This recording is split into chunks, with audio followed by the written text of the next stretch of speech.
followed Filipino vloggers on Facebook third quarter 2024 as of September 2024 mga Lodi.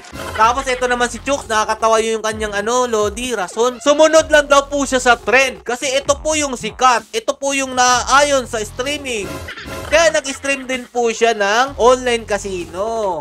Oh, sabihin nyo sa akin ngayon na nasa tao lang yan. Hindi lahat ng tao nakakaalam nung kasabihan na kapag ayaw ng tao ng sugal, hindi nyo talaga mapipilit ito. Sa the way na ma-promote, lalong-lalo na ito nila awit gamer, pakitaan ka ng kotse, maraming pera, bagong bahay. Sinong hindi mag-iinganyo doon o sinong hindi magogoyo sa mga pinagsasabi nila? Easy win lang dito. Tapos papakitaan ka ng bundle-bundle na pera. Diba? Mali ako o tama? O, tama ako syempre. Mga utu-utu pa naman yung mga nakakapanood nilang followers. Hindi ko naman po sa nila lahat, ha.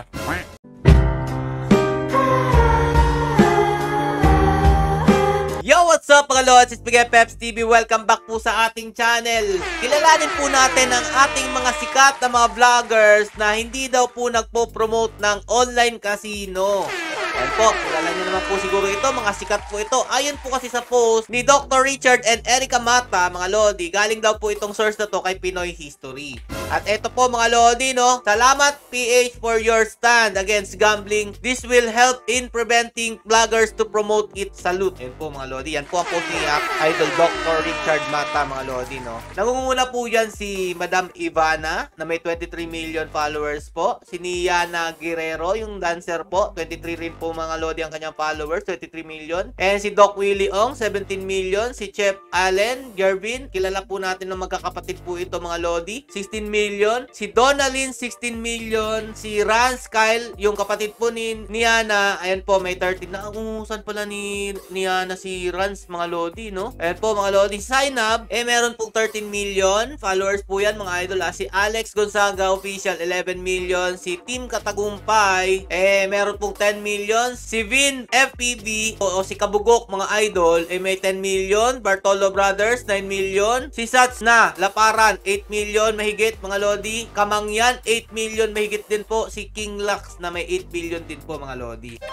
Yan po, no? Yan po yung mga kilala po nilang most followed Filipino vloggers on Facebook third quarter 2024 as of September 2024 mga Lodi.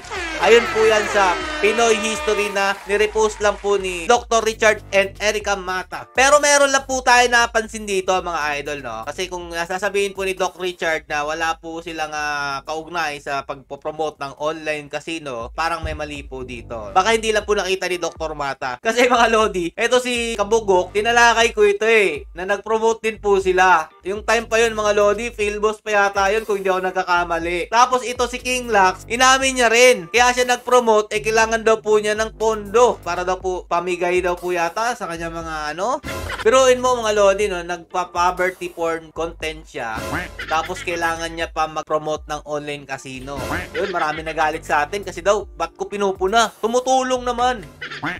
Yes, tumutulong po si King Lux o si Idol King Lux ninyo. Pero ang kapalit naman po niyan, marami pong nalulong na magsugal dahil po sa kanya, pamamagitan niya. Imposible namang alam ng lahat na yung pagsusugal na yan ay nakakasama. Diba? Kahit na hindi ka na underage o hindi ka na minor de edad, hindi mo naman masasabi na hindi malululong yung tao. Nasa tao lang yan. Tinapay naman. Parang ngayon lang kayo pinanganak kapag pinaniwalaan nyo yung salitang yun. O yan lang po yung aking natalakay. Parang ito rin po si Team Katagumpay kung hindi ako nagkakamali. Meron din po siyang part ng video niya na nag-promote din po siya ng online casino. O sinasabi niya, ito yung nilalaro ko kapag wala po akong magawa. Ganon no? Habang nagmo-motovlog po sila o nagko-content po sila. Kasama po niya yung mga motovlogger na nagpo-promote din po ng online casino Ayan po, di ba? Bago po itong post na to mga Lodi, meron naman pong mga awards. Yung mga promotor na kilala ninyo. Content creators, streamers, vloggers, influencers, and po mga Lodi. Post din po ito ni Dr. Richard and Erica Mata mga Lodi, 16 hours ago. Main source of this topic is Pinoy History pa rin po. I-follow nyo daw po yan mga idol. Salute Pinoy History. Vloggers with excessive promotion of online gambling. Wow. At least, diba? Meron po silang history na gawa sa ating bansa. Nangunguna po dyan si Chokes TV, mga idol. Sumunod si Ako si Doggy, si Wamus Cruz, Team Sawyer, si Kihor Biners, Awit Gamer, Luisito Vlog, Juni Boy, FCY Channel, Primo, Charming De La Peña, Boss King. Anak na tinapay. Meron palang kasama dito na Team Payaman. Hindi lang nag-iisa, dalawa pa.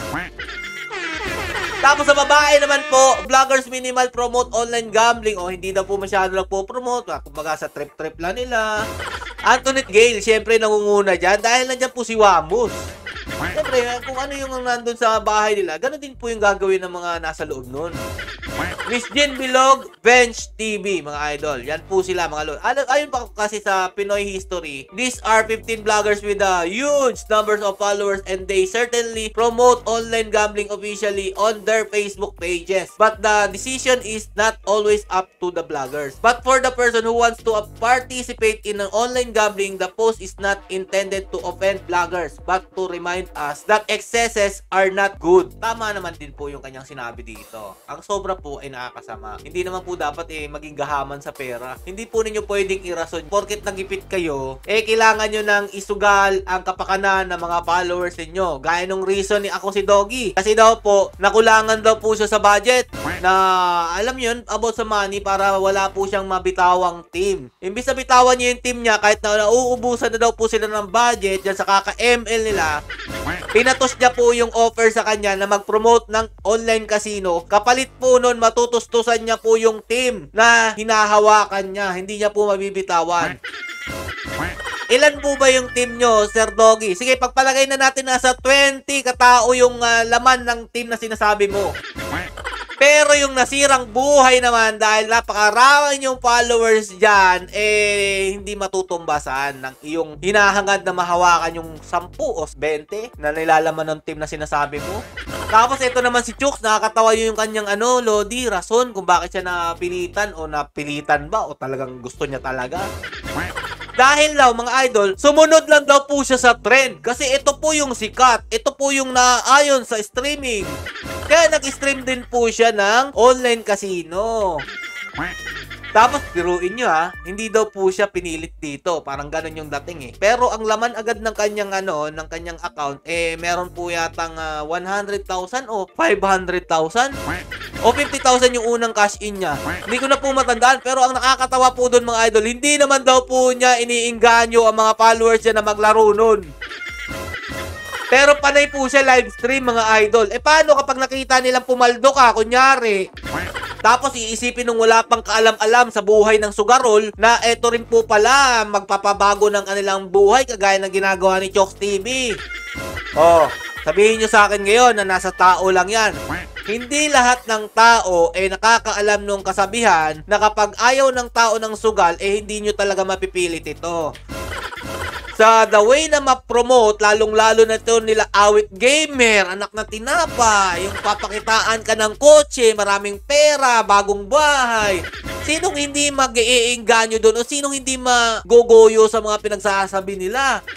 Diba? Sasabihin na, dito, meron akong bagong NMAX ngayon, bagong kotse ngayon. Dito ko to nakuha. Easy win lang dito.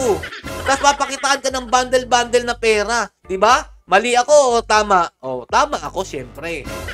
Mga utu-utu pa naman yung mga nakakapanood nilang followers. Hindi ko naman po sa nila lahat Marami rin pong nag-unfollow sa kanila dahil inumpisan po nila mag-promote ng online casino. Pero marami po ang nagogoyo dahil kapag nag-share daw po kayo, nag-heart react kayo, ay magkakaroon kayo ng iPhone, pera, kung ano-ano pong pinamimigay nila para ikalat yung video nila.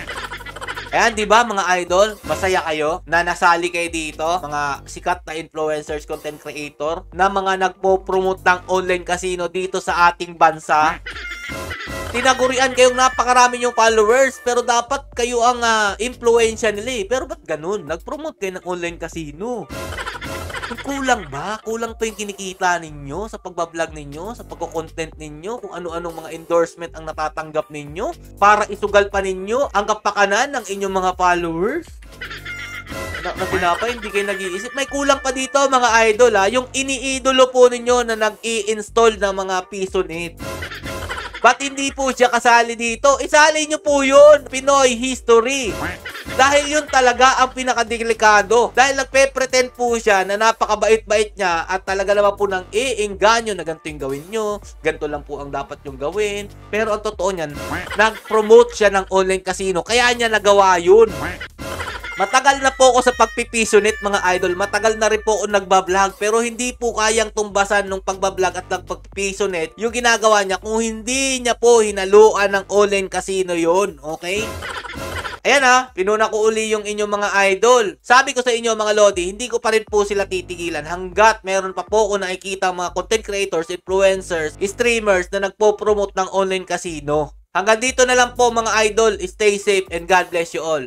Peace bomb.